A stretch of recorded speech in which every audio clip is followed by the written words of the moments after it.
Hello everyone guys and welcome back to my YouTube channel. आज की इस video में हम बात करेंगे कंप्यूटर लैंग्वेजेस के बारे में। जैसे हम एक दूसरे के साथ कम्युनिकेट करने के लिए कुछ लैंग्वेजेस का प्रयोग करते हैं, जैसे हिंदी, इंग्लिश, फ्रेंच, स्पेनिश। ऐसे ही कंप्यूटर भी अपनी लैंग्वेज में बात करता है। ठीक है, तो आज हम इन लैंग्वेजेस के बारे में ही पढ़ेंगे। सबसे पहले आती है low level language. Low level language क्या होती है? बेसिकली बाइनरी लैंग्वेज ही होती है ये। और उसके बाद आती है असेंबली लैंग्वेज। ये इसका एक नेक्स्ट वर्जन है लो लेवल लैंग्वेज का। इसमें कुछ मेनेमोनिक कोड्स आ जाते हैं, वो मैं आपको आगे ब्रीफ में बताऊंगा। उसके बाद आती है हाई लेवल लैंग्वेज। ये क्लोज टू इंग्लिश होती है और ह्यूमंस के लिए समझने में बहुत ही आसान होती है। तो जल्दी से स्टार्ट करते हैं अपना टॉपिक। तो हम सबसे पहले बात करेंगे लो लेवल लैंग्वेज के बारे में, जिसका एक और नाम है मशीन लैंग्वेज। इसको मशीन लैंग्वेज क्यों बोलते हैं? सबसे पहले जो लैंग्वेज आई थी वो मशीन लैंग्वेज ही आई थी। ये बेसिकली डायरेक्टली हार्डवेयर के साथ कम्युनिकेट करती थी। मतलब इसमें ट्रांसलेटर की कोई ज़रूरत नहीं होती थी। ठीक है, ये किसका यूज़ करती थी? बाइनरी कोड्स का, जैसे कि 0 और 1। ठीक है, कुछ 8 बिट्स कोड्स होते थे। ठीक है, उसके बाद 4 बिट कोड्स होते थे। ठीक है, जैसे मतलब अगर हमें एक लिखना है तो हम कैसे लिखेंगे? 4 to 1 एक ये कोडिंग टेक्निक होती है। तो इसमें जहाँ जहाँ 0 है उसके नीचे लगा देंगे हम 1, लेकिन अगर नहीं है तो हम लगा देंगे 0। तो यहाँ पे 0 दिख नहीं रहा है, तो 0 0 0। 1 जहाँ पे दिख रहा है हमें, तो ये हमारा हो गया 1। 2 कहाँ दिख रहा है? यहाँ पे। 3 कहाँ दिख रहा है? इन दोनों को जोड़ के हमारा 3 बन रहा है।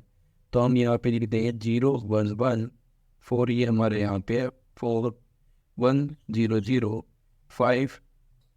ऐसे ही 6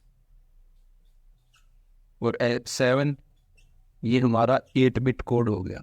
ठीक है, ऐसे ही हमें उसमें टाइप करना पड़ता था, जो कि बहुत डिफिकल्ट होता था। तो ये मशीन डिपेंडेंट भी होती थी। मशीन डिपेंडेंट कैसे? कि इसके अंदर अगर हमने, मतलब मान लो कि एक कंप्यूटर के अंदर अगर हमने एक कोड लिख दिया तो वो उसी कंप्यूटर के अंदर चलेगा।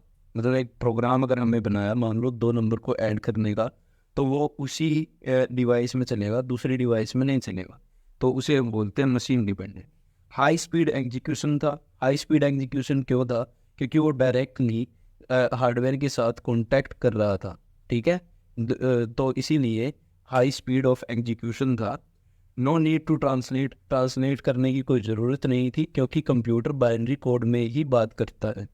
ठीक है, डिफ़िकल्ट टू अंडरस्टैंड है, समझने में बहुत ही डिफ़िकल्टी है। एक आम इंसान नहीं समझ सकता इसको। ठीक है, और इसमें मिस्टेक्स होने के बहुत ज़्यादा चांसेस थे। ठीक है, अब आगे चलते हैं, असेंबली लैंग्वेज के बारे में बात करेंगे। असेंबली लैंग्वेज के बारे में, असेंबली लैंग्वेज बाइनरी लैंग्वेज के कंपैरिजन में क्लोज टू है। किसके? इंग्लिश लैंग्वेज के क्लोज टू है। ठीक है, इसमें हम मेनेमोनिक कोड का यूज़ करते हैं। मेनेमोनिक्स कोड होते क्या हैं? जैसे कि ऐड। ऐड किसके लिए यूज़ होता है? एक कोड बना दिया बेसिकली प्रोग्रामर्स ने कि 2 नंबर को ऐड करने का, ये एक कोड है। ठीक है, उसके बाद सब्सट्रैक्ट करने के लिए, और मर्ज मल्टीप्लिकेशन करने के लिए। कुछ इस तरीके के मेनेमोनिक कोड को हम यूज़ करने लगते हैं इसमें। ये भी मशीन डिपेंडेंट है। मतलब कि एक डिवाइस में अगर हमने एक प्रोग्राम लिख दिया तो वो दूसरे डिवाइस में नहीं चलेगा। उसके बाद ट्रांसलेशन की ज़रूरत है इसमें। ठीक है, क्योंकि ये कोड हमने लिख दिए और कंप्यूटर 1 और 0 के अलावा किसी और चीज़ को नहीं समझता। तो इन चीज़ों को कन्वर्ट करेंगे हम बाइनरी लैंग्वेज में। ठीक है, कैसे?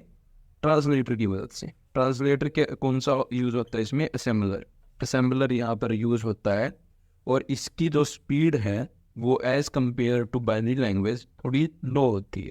ठीक है, ये इजी टू अंडरस्टैंड है, मतलब as compared to binary language, easy to understand.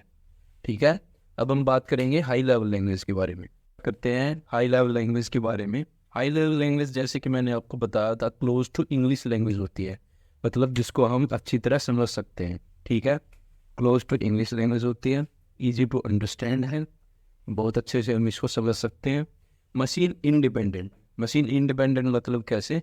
कि एक पीसी पे अगर हम इसे टाइप कर रहे हैं कोई प्रोग्राम, तो एक अनदर पीसी पे ये चल जाएगी इंडिपेंडेंटली, ठीक है।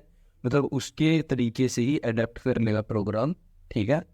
और इसमें ट्रांसलेटर की ज़रूरत होती है, जैसे कि इंटरप्रेटर और कंपाइलर। तो ये बेसिकली इंटरप्रेटर और कंपाइलर जो है वो लैंग्वेज के हिसाब से काम करते हैं। जैसे कि पाइथन में इंटरप्रेटर यूज़ होता है, ठीक है। सी प्लस प्लस में कंपाइलर यूज़ होता है। तो ट्रांसलेटर्स के बारे में मैं आपको नेक्स्ट वीडियो में बताऊंगा। तो इस वीडियो में इतना ही गाइस, मिलते हैं नेक्स्ट वीडियो में, तब तक के लिए गुड बाय। और मेरे चैनल को सब्सक्राइब करना और अपने फ्रेंड्स के साथ शेयर करना।